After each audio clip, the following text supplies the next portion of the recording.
Fala pessoal, tudo bem? Eu sou o Vitor Garcia do Vlog Genealogia e Cidadania, Genealogia Informal. Me siga aí nas redes sociais e hoje é o quinto vídeo de uma sequência de séries falando sobre a cidadania italiana. Então acompanhe aí que tá muito bacana.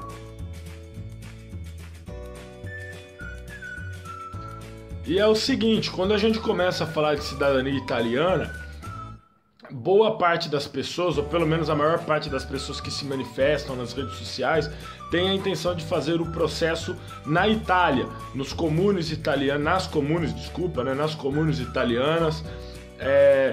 sendo residente na Itália, que você acaba tendo um gasto maior, porque gasto e tempo, né? Você precisa residir na Itália por um determinado tempo que varia em média 3, 4 meses. Então você precisa estar em um país normalmente que não é o seu, com exceção de pessoas que frequentam a Itália com alguma frequência mesmo, mas no geral você está num lugar um pouco estranho, onde você precisa residir, onde você precisa ter um dinheiro guardado. Porém, o tempo que demora o processo não é um longo tempo, né? Você, em alguns meses, a menos que haja algum erro, haja algum problema, mas seria um ponto fora da curva, exceções. Em média não costuma demorar tanto. Quando você apresenta nos consulados, aqui no Brasil, obviamente o seu gasto é menor, você não precisa ter um tempo exclusivo, porque você vai continuar com sua vida normal, você não precisa dedicar algo praticamente exclusivo ao seu processo de cidadania. E aí, é claro, pessoas que têm trabalhos na qual ela não consegue ficar muito tempo fora do seu trabalho, ou qualquer outra questão que impeça a pessoa de viajar para a Itália, ela vai optar pelo processo de cidadania aqui no Brasil através dos consulados. Inclusive eu fiz um vídeo mostrando como é o consulado italiano na parte exterior, na verdade, um dos primeiros vídeos do canal. Eu vou deixar aqui na descrição, eu mostrando aqui na minha cidade de Ribeirão Preto, consulado italiano. Mas continuando, então, basicamente hoje falar um pouco sobre isso, sobre as pessoas que têm a intenção ou necessidade, né, que pleiteiam realizar esse processo através dos consulados italianos. Um ponto que vale ressaltar é que você precisa olhar o consulado correspondente ao local onde você mora. Então, por exemplo, se você mora em Brasília, você não pode levar sua documentação para o consulado de São Paulo, porque eventualmente alguém disse que demoraria menos, por exemplo, ou algo desse tipo. Então, existe toda uma tabela. O consulado o consulado correspondente ao local que você mora, seja no próprio estado ou não. Isso é importante. Há um tempo de demora significativo nos consulados. Estima-se em média 10 anos. Depende do consulado. Tem consulado que é um pouco menos, tem consulado que pode ser até um pouco mais. Muitas pessoas questionam o motivo de tanta demora. O argumento é que é uma fila muito grande de processos para se fazer. É difícil saber exatamente todos os detalhes de por que uma demora tão grande. O fato é que essa demora existe. E toda aquela parte que foi falada nos vídeos anteriores, de documentação, do que você precisa analisar para saber se você tem direito ou não, as formas, o que pode atrapalhar o seu pedido de cidadania, ou o que não pode ser feito por via administrativa, enfim. Tudo isso o processo de busca dos documentos, dos dados do seu antenato, todos os detalhes. A CNN, que é o último vídeo da série, né, o anterior a este agora, tudo isso você vai precisar fazer do mesmo jeito, né? E aí você vai ter todos os dados do seu antenato e vai procurar o consulado correspondente. Então, se a vantagem, por um lado, essa economia de gastos, a desvantagem é que você leva um tempo muito maior, né? Como eu disse, pode levar em média 10 anos, em alguns locais 12 anos, em alguns locais um pouco menos. Então você tem que ter ciência disso. Se você tem condições de ir para a Itália, você vai acelerar muito o seu processo, embora gaste um pouco mais.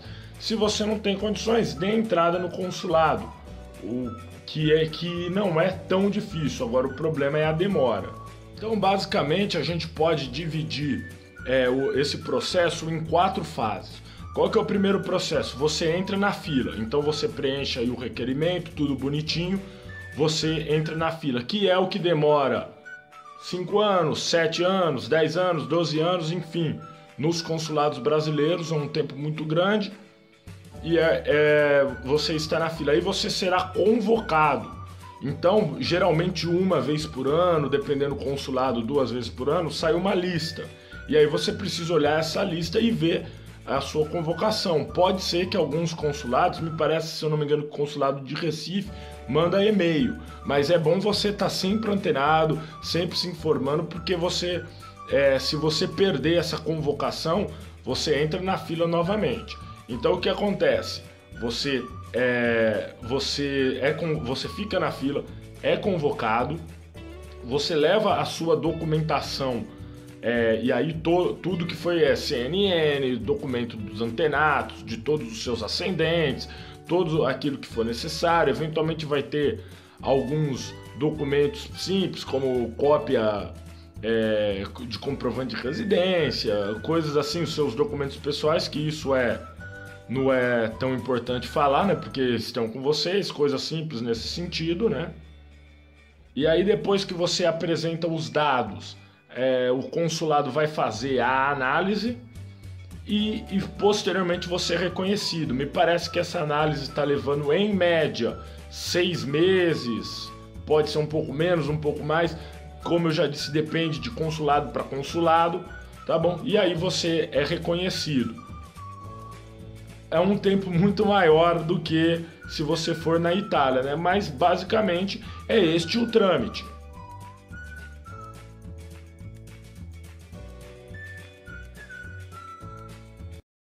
Pessoal, ó, esse documento aqui foi me dado no consulado italiano de Ribeirão Preto, da minha cidade, né? Então aqui, ó, exigidos para requerer a cidadania italiana. Vamos pôr aqui para ficar mais fácil, ó, os documentos. Então, eu preciso aqui, ó, aqui estão inclusive o nome dos meus ascendentes. Então, ó, casamento, nascimento, óbito. No meu caso, o meu antenato é meu trisavô, Vicêncio Geraldini. Então eu preciso dessas documentações dele. Depois, ó, nascimento, casamento e óbito do meu bisavô. Nascimento, casamento e óbito da minha avó. Nascimento e casamento do meu pai. E a minha certidão de nascimento. Se eu sou casado, minha certidão de casamento. Se no caso meu pai fosse falecido, certidão de óbito. Evidentemente que aqueles que não têm que os avós são vivos, enfim, que na linha de sucessão não há tantos óbitos como meus, você não tem a necessidade do óbito. Se eu fosse casado, então minha certidão de casamento. Se eu tivesse filhos, a certidão dos filhos. Filhos menores automaticamente vão ter o reconhecimento através da minha pessoa. Então, ó, as certidões devem ser apresentadas originais e inteiro teor, né? E deverão ser traduzidas por italiano, tradução juramentada, apostilada, tá bom? E mais a certidão negativa de naturalização, desculpa, que tem vídeo aqui no canal explicando, né? E aqui algumas observações que já foram mencionadas. Então, a mulher só passará o direito a partir de 1º de janeiro de 48, já foi falado isso, né? Enfim, aqui, ó, a mulher casada com cidadão italiano adquire somente se ela se casou antes de 27 de abril de 83. Claro que não quer dizer que quem se casou posteriormente não tenha o direito a a uma naturalização, mas é uma outra forma, e eu não vou entrar nessa questão agora, né? Aí, ó, caso você tenha se divorciado, também precisa que constar, né, apresentar tudo. Então, basicamente, são essas informações aqui. Isso foi me dado no consulado aqui de Ribeirão Preto, só para vocês terem uma ideia, né? Aqui, ó. E aí, pessoal, ó, esse outro documento também foi me dado no consulado de Ribeirão Preto, mas você pode achar facilmente na internet, né? E olha aqui, ó, que basicamente esse é um formulário que a gente tem que preencher juntamente com os documentos, né? Na verdade, desculpa, primeiramente, este formulário aqui é o que você precisa preencher para entrar na fila do consulado. Posteriormente, você vai entregar os documentos quando for convocado. E aí eu vou explicar isso melhor. Só que você precisa já ter a documentação do seu antenato, a documentação de todas as pessoas da sua linha de sucessão, para que você possa já ir atrás de possíveis correções, para que você tenha todos os dados de todos esses seus ascendentes, né, e tal. Então aqui, ó, o nome do requerente, o seu nome, aqui, ó, a data, o local onde você nasceu, enfim. Se você tem filho, aqui os seus dados. Se você tem filhos menores, você coloca aqui também.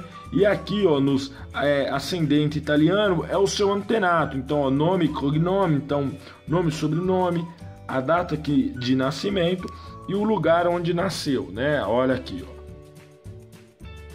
E aqui, ó, observe essa informação, ó.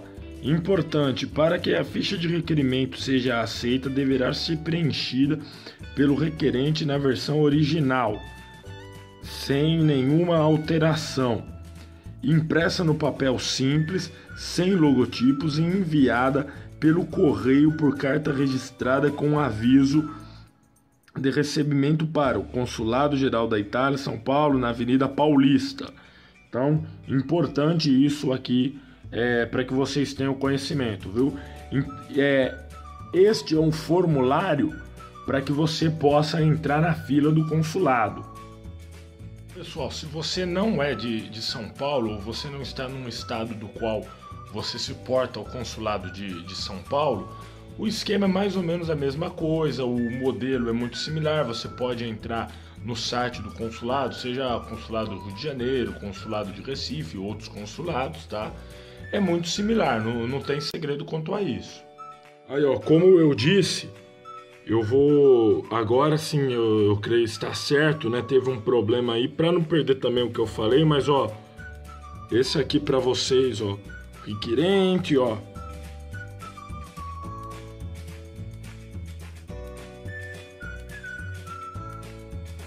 Tudo que eu falei, ó, se vocês quiserem ler com os próprios olhos, né? Ou não quiser virar aí o pescoço aqui, ó. Então, tá. E aqui é também o outro documento que, inclusive, eu mostrei foto, ó.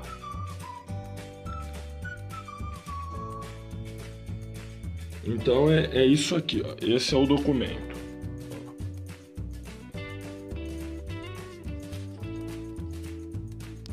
Pessoal, para deixar claro, se você perdeu o dia da convocação, todo o seu processo, que no caso você ficou esse tempo na lista, será cancelado.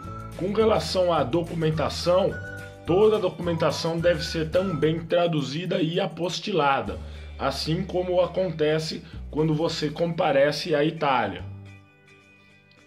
E no caso dos consulados, pode até ter alguma modificação de exigência protocolar de algum consulado, mas caso seu antenato ou outra pessoa nessa linha de sucessão tenha se casado mais de uma vez, deve-se apresentar todos os casamentos. Caso tenha ocorrido divórcios, separação de divórcio, e é bom providenciar, eles tendem a pedir também óbito dos cônjuges, independente se não for a pessoa com quem por exemplo, seu antenato seu bisavô casou com sua bisavó, teve seu avô, continua a linha de sucessão. Ele se separou da sua bisavó, casou novamente. Também costuma se pedir o óbito desta outra pessoa que não tem consanguinidade com você. Isso, pessoal, espero que tenham gostado. Se inscrevam aí no canal, dê uma curtida, me siga nas redes sociais. Tô aí tentando trazer um conteúdo legal aí pra vocês, tá bom? Obrigado, valeu!